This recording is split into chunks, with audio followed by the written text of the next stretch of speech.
The Italian Wine Podcast is the community-driven platform for Italian wine geeks around the world. Support the show by donating at ItalianWinepodcast.com. Donate €5 or more and we'll send you a copy of our latest book, My Italian Grape Geek Journal, absolutely free. To get your free copy of My Italian Grape Geek Journal, click Support Us at ItalianWinepodcast.com or wherever you get your pods. Grazie mille.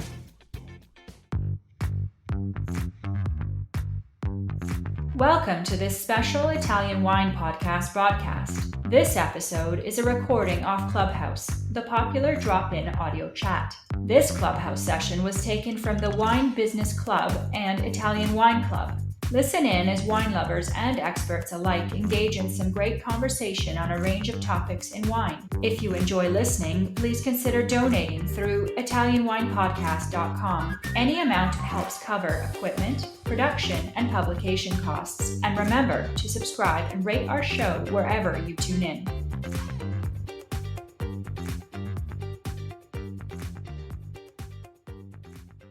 Okay, hello everybody. My name's Stevie Kim and welcome to Italian Wine Room, House, whatever it's called right now, on Clubhouse. Sorry you guys, I have a little bit of a kind of a allergy cold, I guess, what it is. I'm just coming back from Etna, so I'm very excited to be talking about Etna again. Ciao, Barbara. Yes, Stevie, can you hear me? Yeah, I hope we recorded all of that stuff. Sorry, I couldn't hear you guys. How is everybody? Ciao, Giusi.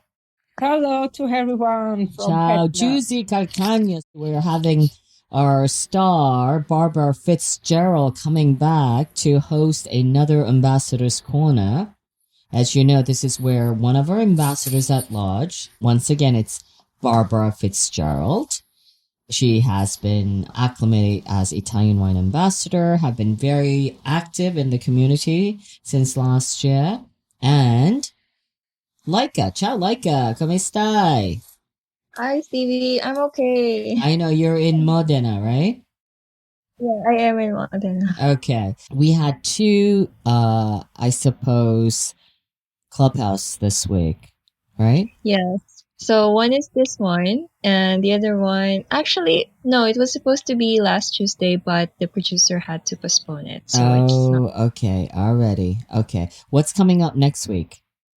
It's going to be with Wayne Young, and then he's going to be interviewing Moreno Ferlat. So it's going to be on Tuesday. On Thursday, also next week, Jennifer Russo, her first Clubhouse. So she's going to interview Margherita Letrari. Oh my So, goodness. I'm glad to have Jennifer. She was one of our first Italian wine ambassadors. I don't know if it was the first or the second edition, so it's good to have her back. I'm glad you reached out to every one of them for this special occasion. By the way, a little bit of, breaking news. We are going to have a celebration next year, 2025.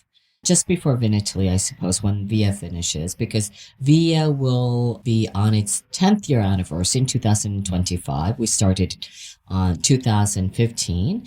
And also, get this, Professor Attilio Scienza will be... Here's my special effects. Will be turning 80 as well. So, we're going to throw a big party. I just want everybody to know that we are planning this party. I don't know when or how, but it will definitely be around somewhere between Via and Vinitaly next year. So just save the date for 2025. I'm giving you 1 year advance notice, so hopefully you guys can save some time, carve out some time so you can come and join the party. So on to the show today. Barbara, ciao Barbara.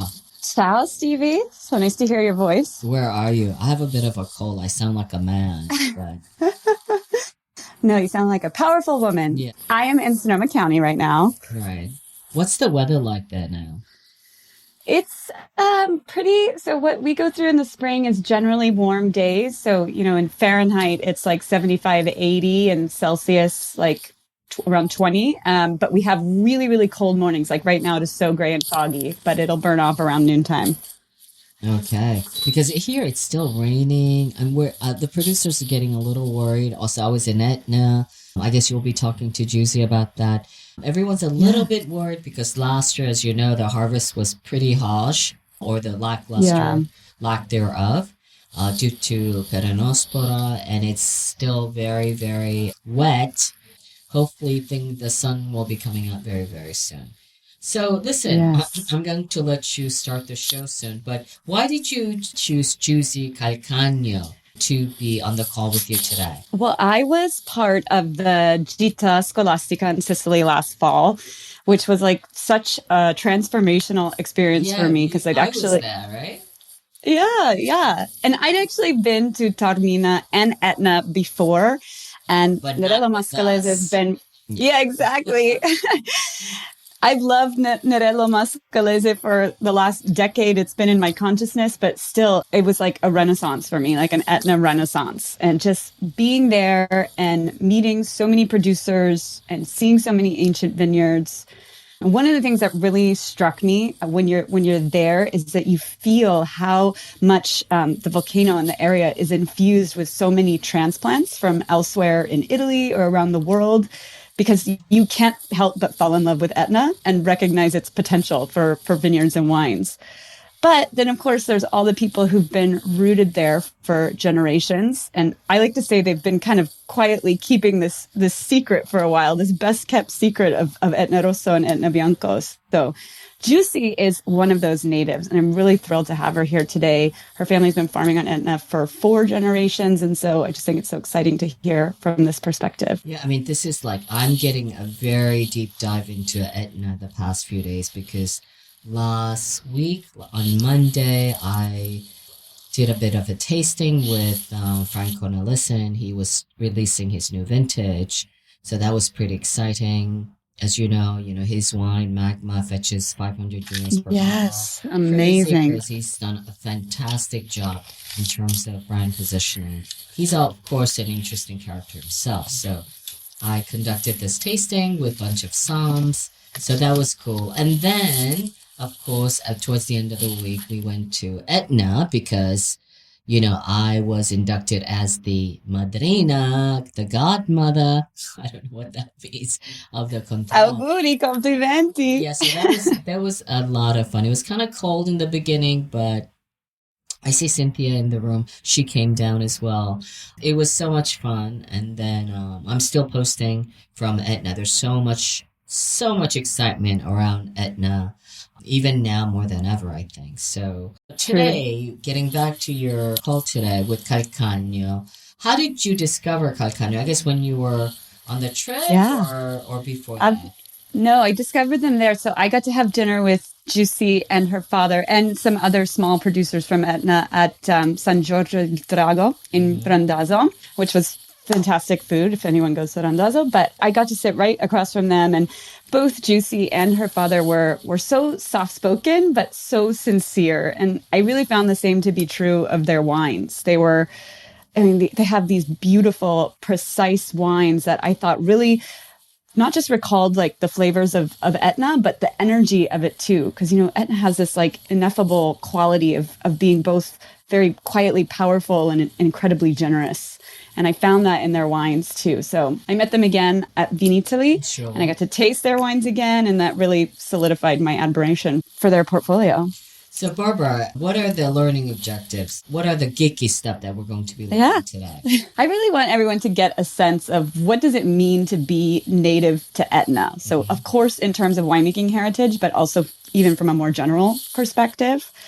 Also, what are the specifics of the Etna geology, geography, climate, terroir, because it is such a unique place to grow grapes and make wine.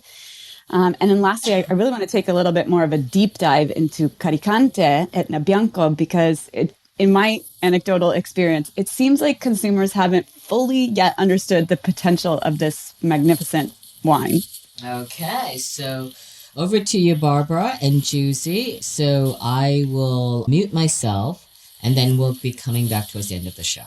Okay? Wonderful. Alrighty, have a great time. Bye. Hi, Giusi. Buonasera. It's so Hi, nice. Barbara. I'm going to read a little introduction about you and then we'll start our questions. So, Giusi was born in Acireale, which is near Catania in Sicily, near Etna. But she's lived her entire life on Etna.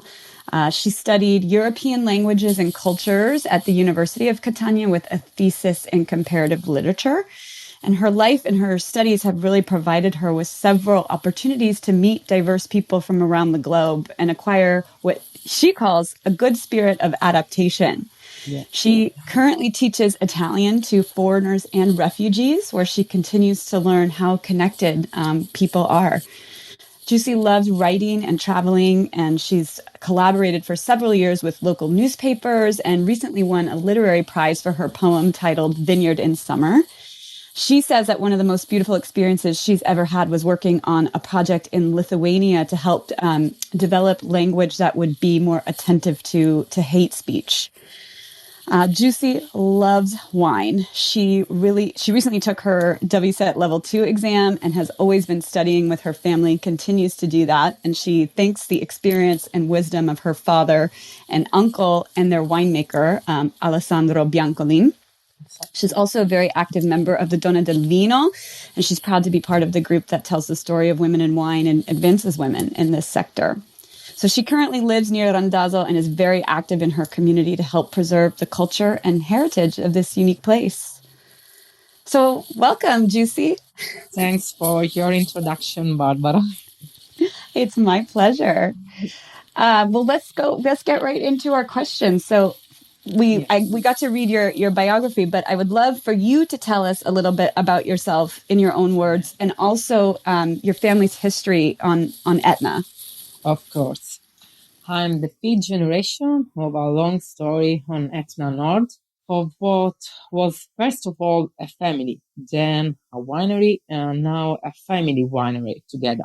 The winery was created to sell bulk wine and still retain the soul of days spent dripping wine in front of the large chestnut barrel, the door with large iron keys, and the unforgettable and so familiar smell of Nerello. In 2006, the first year of bottling, a new enological and business adventure began, in which to continue our history and look to the future of wine that represent the essence of our territory. The winery are located in Passo Pisciaro, literally a step, a movement toward the Sciara, this beautiful Sicilian word that describes a landscape of lava flow in different areas, which is different from another in terms of altitude, age, and type of soil. We are in the north side of Etna that overlook and allow us to produce wine that offer an extraordinary sensory experience on the largest active volcano in Europe, where the variety of natural environment make this place unique in the world. When you're there, you feel how special it is. I keep going back to the word magic, which might sound a little woo-woo, but it really is. Yeah, it's such a special place. And what do you do at Calcagno at the winery? Yeah, usually I work with hospitality and with relationship and with many events. But I have said we are a family winery, so we are all involved in many work. From the vineyard to the market, I try to follow every part. And so how would you say the volcano growing up on Etna has really impacted or influenced your everyday life? Yeah. Only who really live on a volcano can understand the deep bond it is created. It's the first thing you look at in the morning. Something, or rather someone, missing when you are away. Sometimes I joke saying, this place is beautiful even without Etna. It is a matter of presence rather than influence in our lives. Etna is a region inside a region. Everything here comes from the volcano stones, the vineyards, the wines, the street, the monument. We are black, compared to the white of the rest of Sicily. Also, the food is completely different. It's a mountain food. This is also the reason why I think of our wine as phoenix that reborn from these ashes. It has both strength and fragility in a way. Let's think for a moment about the Ginestra flower that can break the lava stone, and it stayed there to remind us the secret bond between heaven, earth, and man. One of our wine is named Ginestra, just to remind this life and the first form of life that can break the lava stone. In the mountain, we speak about Etna sometime with a feminine word. We have two elements. The feminine one that is the montagna, but also the strongness on the volcano in the meaning of the masculine word. So I love that imagery of kind of the phoenix, all the things that rise from the ashes of Etna, because it's so true. And I've had your Ginestra wine, and it's beautiful. Thanks. When you were even little, did you always want to be involved in the winery and viticulture and winemaking, or is this something you stepped into more as an adult? Yeah, just as I say, wine is family. It's always been part of me. I always follow my grandfather in particular, and with him, I greeted the vines after the harvest, as one does with the sea after the summer. With him, I've learned that it's not true that you have to do everything in a hurry. Good things need time. We need wind, rain, and even bad weather. Wine is made only for love, because it's love that moves the world. Wine is able to bring together from the smallest to the greatest movement in the universe. It's a bond between all elements. And that is what I decide to protect when I decide to stay here and to continue the work with my family. My task in the past, when I was baby, was to collect all the grain after the harvest. But now we have moved from a quantity to a quality target. So I couldn't imagine that Etna would become all these. But now I know what I want it to be. In the past, we were just farmers, and it was difficult to think about a future with such hard work. But now the idea is to give continuity to this beautiful story. And one thing that I always do is caressing the barrel. This is a gesture that reminds me the afternoon with the chestnut barrel. And it allowed me to continue to think about wine as family, because sometimes you can do important choice for your family that can change your life. No wonder you're a poet, because you talk about it all so beautifully, the bond between all the elements. And yeah, that's wonderful. So how many people in your family are involved with, the winery, grape farming and winemaking, and which grapes do you grow? So usually I've said we are involved during work in hard work, but if I have to specify, my uncle is the winemaker. My father take care of the commercial aspect, and I work, like I said, with hospitality, relationship, and event. I'm a student in this moment. The first thing I've done when we start was a literally jam session, where all the artists of the area have expressed their art related to wine or food, with music, dance, theater, or writing. And in particular, a photographic exhibition inspired by Salgado, a famous Brazilian photographer named Vite, which in Italian means life, but it's also the name of the grape plant, to remark this connection. We produce local grape on ancient vineyard, where the plant have an age ranging from 80 to 100 years. And we never stopped working these vineyards since my grandparents bought them in the late 800s. One of the things that I noticed when I was there in November is it seems like, winemakers, grape growers on Etna have really formed a significant and beautiful community. So I would love for you to talk a bit more about, how you're all working together to support the promotion of Etna wines. Italian Wine Podcast, brought to you by Mama Jumbo Shrimp. Yes, it's true.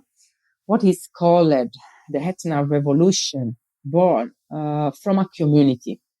Peoples who began to study this territory and the meaning of Etna wine. It's now a continuous discovery, and knowledge is not knowledge if it's not shared. Just as the vineyard is a system, man is also biologically made in connection to the other. And the first thing we do with wine is pull with a movement towards another people. Contrare dell'Etna in the past, thanks to Franchetti, was the first way to put producers together. And now we continue our work in this sense through association, the consortium, the wine route, the Women of Wine, and with all the events to promote this territory.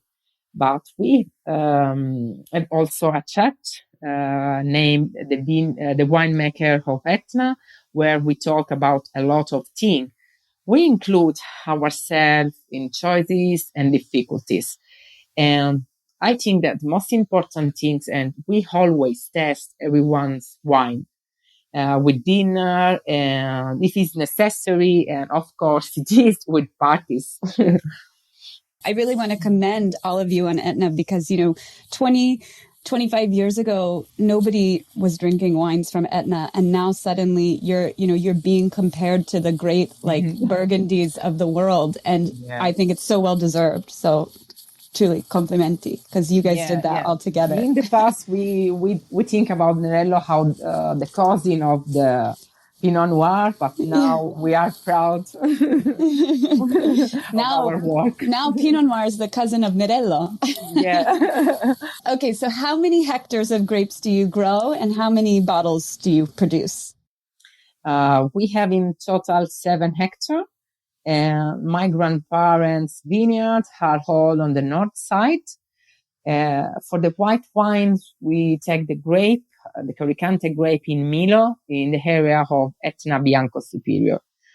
We pass in this time from 3,000 bottles to 3,000, just to give you an idea of the general growth on Etna. Always curious to know about what Nerello and Caricante can be. So the question is, why shouldn't make such a good wine? Yes, you should make a good wine. And you do. Okay, we're going to shift to some very geeky kind of questions now. But as I mentioned in the learning objectives, Etna is so unique. And even saying Etna as a whole, the sides of the volcano are so unique. So I would love for you to talk to us a bit about the geography, because, you guys you're farming grapes on the north, the south, and the east parts. But really, what are the differences between the sides, about with regards to exposure and precipitation levels and altitudes, and how do they make the wines, how do they differentiate the terroirs? My winery is on Etna North, where historically there is a higher concentration of companies. Passo Pisciaro village born to the production of wine. And during the harvest, many people come from the sea area to work here. Generally because the north is cooler and breezy and is focused on Etna Rosso. The east is rainy. There are these beautiful vineyards that slope down on the sea, so we have also the influence of the sea. The south usually is more hot, but I don't know the condition of the south so well to give a strong description. What is important when we talk about Etna, about me, even more than slope or the famous contrare, is to talk about the age of the lava soil. This is what makes the real difference in the wine. Within the same contrada, for example, there can be many differences in terms of altitude, exposure, and soil composition. For this reason, we have very different wine, even in areas that are quite close to each other. The altitude, for example, can change on all sides from 500 to 1,000 meters, more or less. This change also the harvest period. Nerello harvest at 1,000 meters will be more austere with a high acidity, and it can reach harvest even in November. Generally are all on the north side, about 650 meters.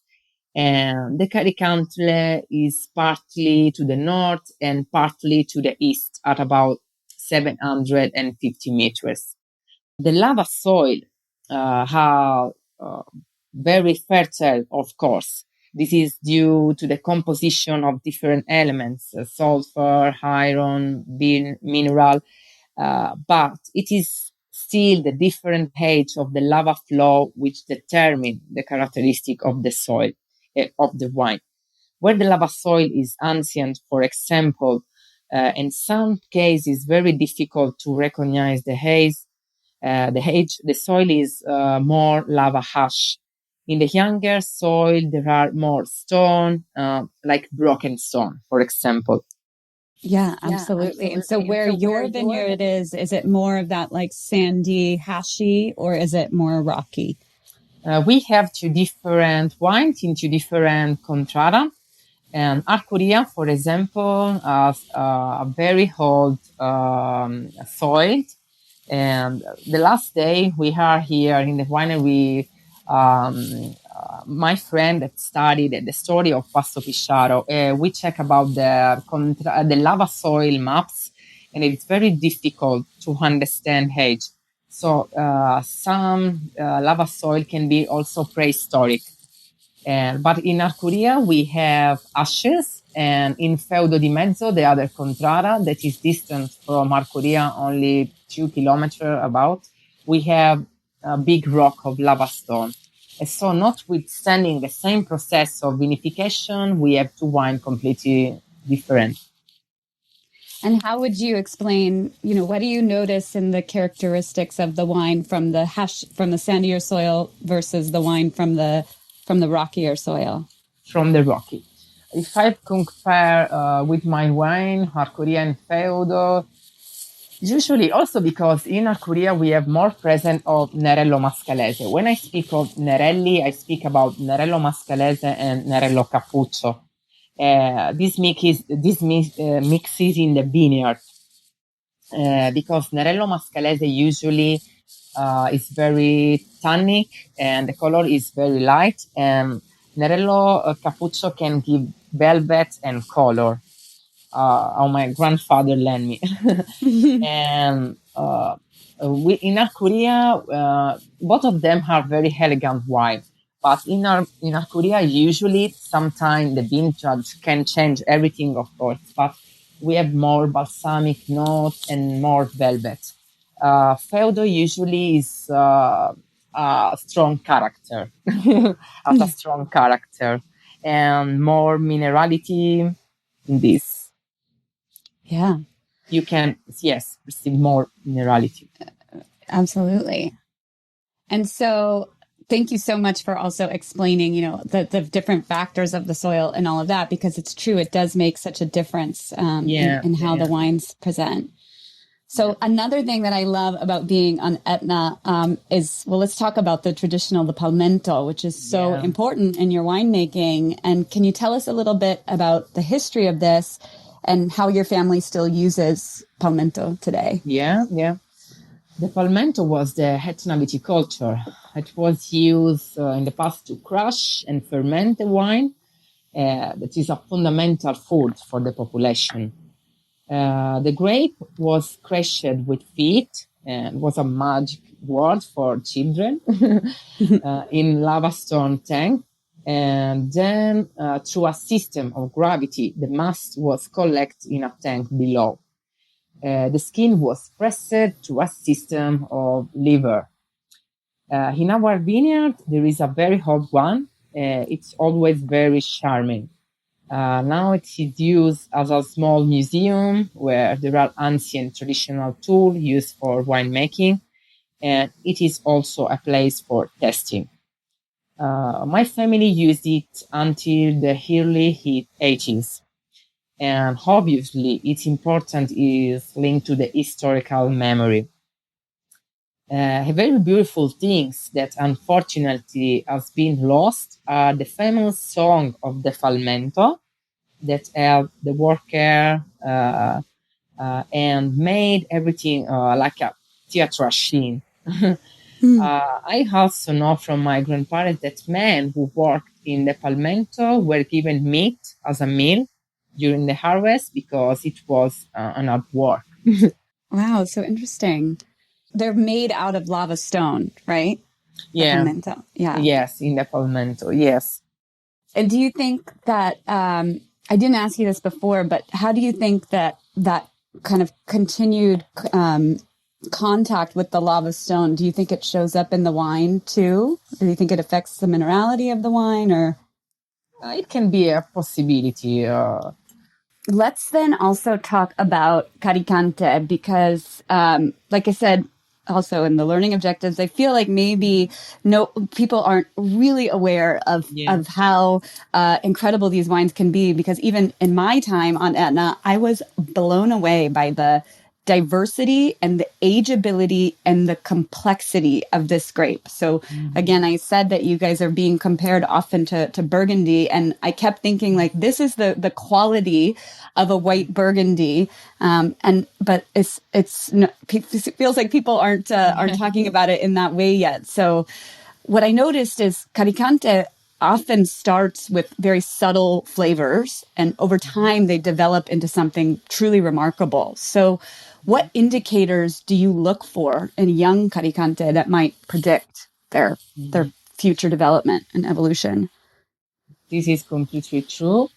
And Caricante, it's a wine that the bottles can improve and the time can improve. We discovered the potential of this grape in this time. And in the last testing that we have together, for example, during the Vini Milo, the Etna Bianco conserve the time better than the red wine in this moment. So we think in the past the Etna with red wine, because in the past it's focused on red wine, but now in this moment Etna is white. It's always difficult to have certain indication, but we are looking for what can be an indicator of longevity are the health of the grape, the high acidity value, a good foliar management, and of course, fresh vintage are desirable. So what would be like the best, when you say fresh vintage, like what is the best weather conditions for premium Caricante? From premium Caricante, I think about 2008. And it was very rainy that year, or not too rainy? What made it a... 2008 was rainy, but usually in the east part, like I've said, is more rainy with respect to the north side. Mm-hmm. But for example, this year that is very difficult, like Stevie said at the beginning, the Caricante, with Caricante, we have no problem. We can harvest with all the grapes. Maybe because the freshness can help to the acidity value. And And is Caricante prone to a lot of disease pressure? Like, would it suffer from peronospora or other? We don't have problem with peronospora and Caricante last year. So So that's good. I think, yeah. So because you did have a lot of rain and rain late last year, correct? I don't know, because yes, usually Peronospora is connected with rain, but yeah. Yeah. So maybe it has some ability to hold that off. So, and also you said 2008 was a great vintage. So I'll keep that in mind. I hope everyone else does too, to look for 2008 Etna Bianco. Yeah. Okay, so let's turn a little bit now to the more kind of logistical sides of your business. So where do you most commonly sell your wines? We have a big market in the United States and in Japan, but also in some part of Europe. Also in Italy, of course. I can say that the 50% is in Italy and the 50% is abroad. Okay. And is there anywhere, are you looking for representation in any specific country or U.S. state? Yes, of course. We would like to grow the market. I think, in many states. I'm curious about the Arabic world because you can, I teach Italian for refugees.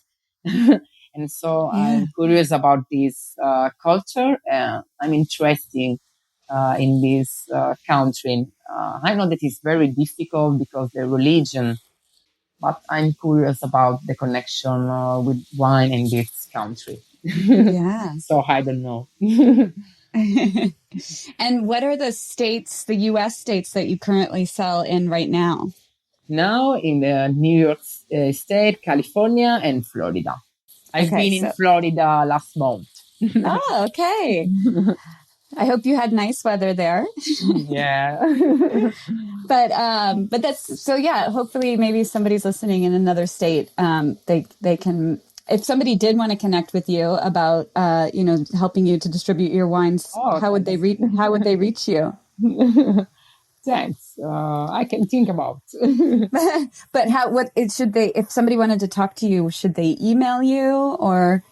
Yes, absolutely. You can email me or call me or visit our website. And what is your email address? info@vinicalcagno.it. We can put it in the show notes too.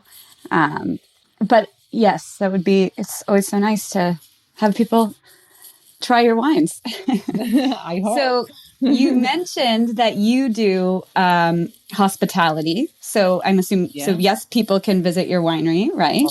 Absolutely. And this is one of the most beautiful experience to tell directly what wine means for us. Wine is a narrative of time. It's special because it's a human space in which there is no distinction between man and its work.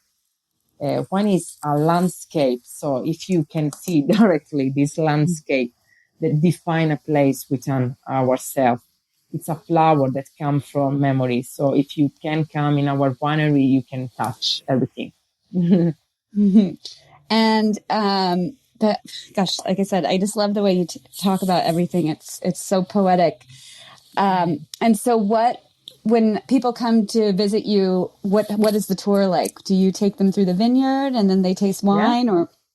Yeah, usually we go before to the vineyard to explain the different system of on Etna, and we visit the whole palmento. We explain how it's made. We tell something about our story, of course, and some anecdote of the family. And after we go to the winery, we explain the process, the aging that we use with wine, and of course the testing with our wine and some local food. Because our vineyards are exactly in the middle of the Etna and the Nebrodi that are very famous for cheese, for black pea. So it's a connection of food and wine. Yeah. And so if people want to come visit Calcagno, should they go to your website? Yes, of course. And what is your website? Giusi Calcagno. You can search also Giusi Calcagno. Perfect. And Calcagno is spelled Calcagno. Giusi Calcagno. And so how often do you get visitors to the winery? Is this a growing part of your business? Yes, of course. Just in this moment, we are realizing a testing room because usually we have the testing or inside the winery or in the vineyard. But sometimes it's difficult when we want to test many wine, many vintage. So now we are realizing a testing room in front of the winery with the possibility to test many vintage. And most of all because I want to work with enoturismo, and I want to connect culture and wine with some events and idea that I want to develop in the future was connect also my passion for teaching Italian with wine. And so I want to have some class when you can teach Italian word of the wine, because I think that the language is very connect. The meaning of the word is connect with what you do. Oh, incredible! So when will your tasting room be ready? Maybe in this summer. This summer? Yeah. Wow, that's so soon. Yeah. That's very exciting. I know you can never be too sure with construction, but still, the summer is so close. Yeah. When people come visit you, where are they mostly coming from? Are they mostly Italian, American? We have many people also because in the past we have a mention on Lonely Planet Guide.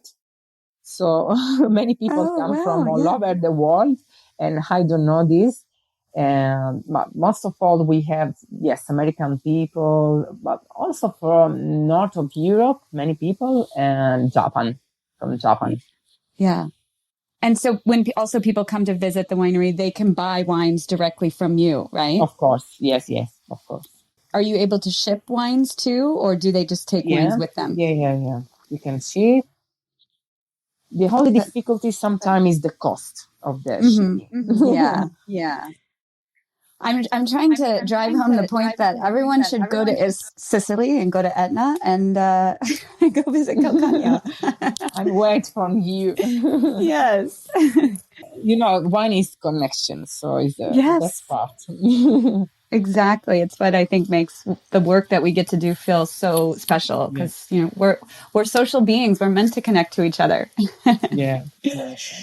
So, okay, we cannot leave without talking about food because this is Italy that we're talking about, Sicilia. What are the traditional foods of Etna? Yeah. Sicilian food is really heterogeneous. Perhaps one of the most rich in Italy. Sicily has been dominated by different cultures in the past that have influenced its cuisine and our language, of course. Eggplant, for example, that is widely used, is a typical example of Arab influence from medieval time that we use in many recipes like Parmigiana or Caponata. But if I think about food wide pairing, I can say pasta with a famous white vegetable, specifically of Etna. I don't know if you have tasted when you come on San Giorgio del Drago, named sparacogne. It is like a wild asparagus. Okay, yeah, I think we did. I think we did have that. I think with the antipasto. Yeah, I think also sweet and sour rabbit. For the red one, of course, macaroni with black pig ragu, and also the sausages with cavolicello, another white vegetable that is in the vineyard that you can pick up in the vineyard, and it is a recipe that I prepared in the Woman of Wine cookbook, which is published on the website of the Woman or the Women of Wine, with all the regional recipes paired with the wines. Oh, I didn't know that they had a whole recipe book. So what is it? Sausages and what? The sausages that is famous because it's seasoned with fennel seed and pepper. So sausages with cavolicello. That sounds very good. And when I was just on I actually have a friend who's leaving for Sicilia in a few days, and she was asking me, what should I eat? And I said a couple things, and then I kept saying, oh, and this, and this, and this, because I just kept remembering how wonderful everything is. So I remember the fichi d'India, the prickly pig. Oh my gosh, I've never had a piece of fruit taste so good. Yes, it's fantastic. And this plant is also part of the landscape. Usually we have in the vineyard, we pick up after the harvest.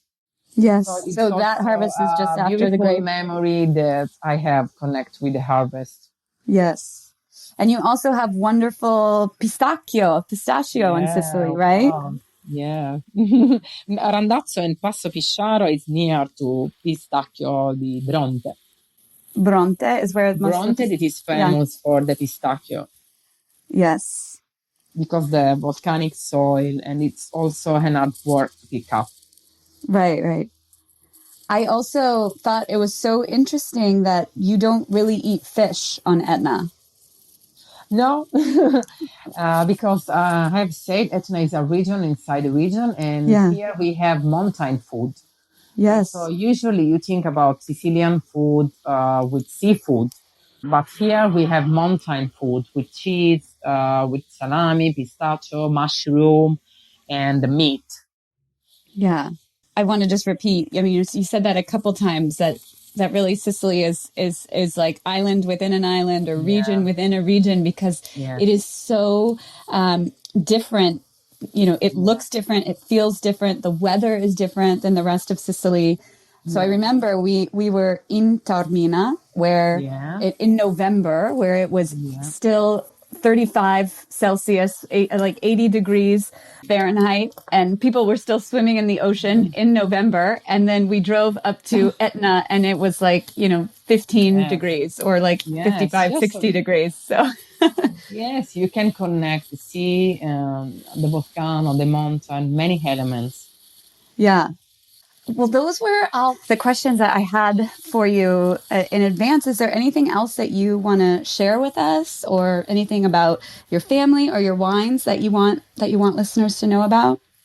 No, I want to say thank you for this opportunity to tell my family, to tell my family, and to tell my wines, because I choose this, and I hope that in this moment it's a big responsibility, and I hope that I can continue the work of my ancient, of my family in this sense. And I hope that Etna wine can grow in quality, and that can remain this community about we have to talk. Yeah, absolutely. And you guys, like I already said, it's so incredible what you've done really together. You're not. It's not every man for himself. You're really you're a community. This is a really part of the wine, because I think that in my wine, but also in general in wine, you can find people, place, and of course, yes, people and place. Yes, definitely. Oh, thanks. That was my special effects. Well, thank you so much for doing that. Giusi, I was very curious because you said you didn't have any peronospora, downy mildew, last harvest. What's the secret of your success? Because it seems like, because I was just there and I saw quite a few of them. By the way, I didn't see you at Contrada. What do you think is the reason why you didn't have any peronospora last year? Yeah, we don't have this peronospora from 60 years, so also the ancient don't recognize. Maybe it was a connection of rain, the rain that we have in May, in the last May and June, and the hot that we have after that reach the 40 degree. But your vines, you didn't have any. That's what you were saying, right, Giusi? Is that correct? Maybe I misunderstood. Yeah, we have also in Etna north side with the Nerello Mascalese and the Nerello Capuzzo, and we lost the 50%. Okay, there year. you go. Because that's we don't have this problem with Caricante in the that's what she was saying. And on the Caricante, they didn't have the I completely missed. So we can maintain the production with Etna Bianco, but this year maybe we don't have the two Contrada wine because we lost 50%. Okay. So I just misunderstood that first part because I was so shocked. So, Giusi, what are your family members like? How extended is your family who's in the wine business? You said your dad. My dad. He does what? Like, how do you divide the different roles? My uncle, that is the real winemaker, and my father take care the commercial aspect, and I take care the hospitality, the relationship, and the event. We have also an enology that comes from Tuscany, and that come. So he's a consultant. Yes. What's his name? Alessandro Biancolin. Okay. We meet him in Franchetti Contrade dell'Etna, the first edition, in 2006. And because I have also this story. Etna, born also from this meeting from Franchetti, and I have a cousin that teach me many things about wine. And he was a wine lover, and he teach me that I have wine in my DNA, and I can learn the rest of the thing. He met Franchetti in the past in a trip, and he advised him to come on Etna. And Franchetti did the first test with Nerello Mascalese in the garage of my cousin. So when Franchetti realized the Contrade, the Letna, and the first time that invite all the producer and that we realize what Nerello Mascalese is, we don't want to go to the testing because we never have a testing with journalists or with men that work with wine. And when gone to the Contrade for the testing, we have her review in a famous newspaper. And so we think that we have to do this wine. Oh, okay. So there was a Franchetti. Giusi, I see that in the guide, because I'm just coming back from the Contrade, and on the Etna wine guide, the one that Federico does with Fabrizio, I see that you have 1, 2, 3, 4, 5, 6 wines. Do you have additional wines? You have Calderara, Prima Zappa, Alcuria, Ginestra, Feudo di Mezzo, Romici delle Sciare. Do you have additional labels? Or are these in total? This is in total. Okay. Yeah. And just for our audience, I just wanted to remind them that you have 6 hectares and you produce 40,000 bottles. Is that correct? It's perfect. Yeah. Okay. So if you were to choose, I know winemakers, they get a little bit crazy when I ask this question because you think all of these wines are like your children, right? But if you were to choose one, one. I know where 6, which one would you consider to be your signature wine? Yeah. I have the answer. Okay, very good. My wine is absolutely Arcuria. We have 2 reasons for this, because I grew up in this vineyard with my grandfather, and also because it's the smallest contrada in Etna north side, and also because this wine has a particular elegance. And so maybe it's a feeling connection, but if I have to choose one wine to represent, was Arcuria. Okay, very good. All right, Giusi, thank you so much for joining us today. Great job, Barbara, as always. And I'm so proud and emotional for this interview. I don't sleep from week. no, jeez. You did But great. I And we were hope so that happy to. my English can explain what I want to say about my wine. Your And that English my was family can speak with me. This Your evening. English is better than my Italian, so it was No. fantastic. Alrighty, Giusi and Barbara, thank you Thanks, so much for this today. Thank you.